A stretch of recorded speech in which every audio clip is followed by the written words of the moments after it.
The Red Earth of Madagascar. A royal dynasty reigned supreme until the arrival of the French. This dynasty was the Marina, and without them, the large island would not be what it is today.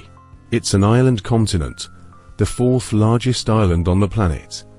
A wild land with primary tropical forests, and a unique biodiversity. Madagascar was also, between the 15th and the end of the 19th centuries, one of the most powerful kingdoms in this part of the world. The Marina Kingdom.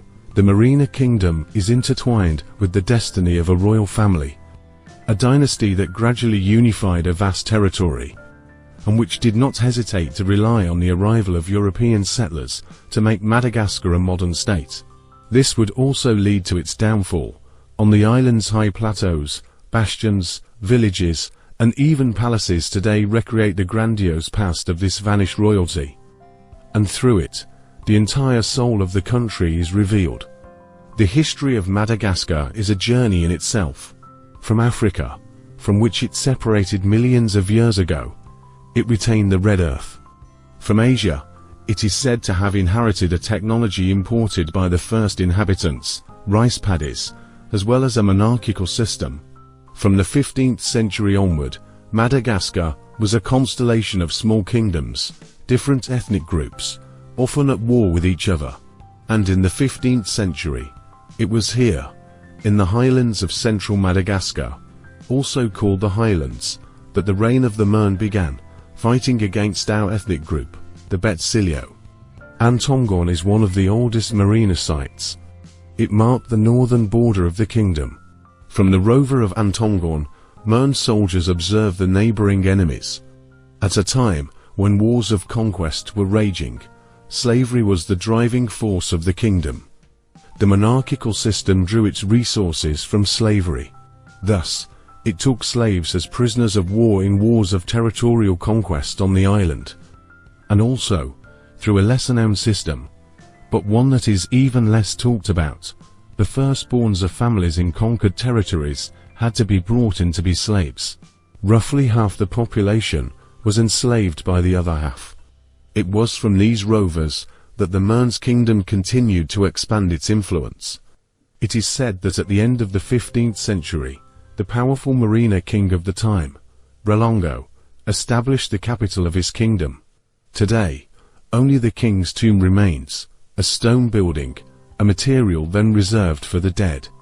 Yet, here stood a veritable fortress entirely made of wood, a material that only the Mern's aristocracy had the privilege of using.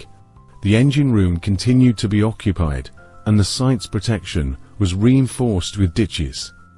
And the larger the site, the more ditches were built around it. These ditches protected the royal site. There were as many as 7 of them. Seen from the air, these are the circular lines of vegetation surrounding the hill. Within the rover enclosure, while the woods were reserved for the nobles, the subjects lived in mud houses. At the bottom of the hill, these embanked houses can still be seen, a traditional construction method still used by the Marina. These are houses called emphasized houses, built primarily with earth. The earth is red, and so elected officials try to trample them down thoroughly to ensure a certain compaction, so they don't easily get damaged by water, heat, etc. So, generally, these houses are located near rice fields, near farmland, near enclosures, and near elected officials. So, generally, there are people living there. There's an organization. So, the house, the tombs, and the village aren't built haphazardly. The orientations must be respected. Another Mern's vestige is the tombus. These emphasized walls are characteristic of the highland landscapes, but also of the period of peace that settled over the territory. These tambus essentially bear witness to this period when the inhabitants of the limes, who occupied the heights, the Colosseum, began to move down to the slopes, essentially the lowlands. And the tambus, therefore, are not really infrastructures to protect property. They are more generally to demarcate property. This is due to this period, therefore, of security or peace.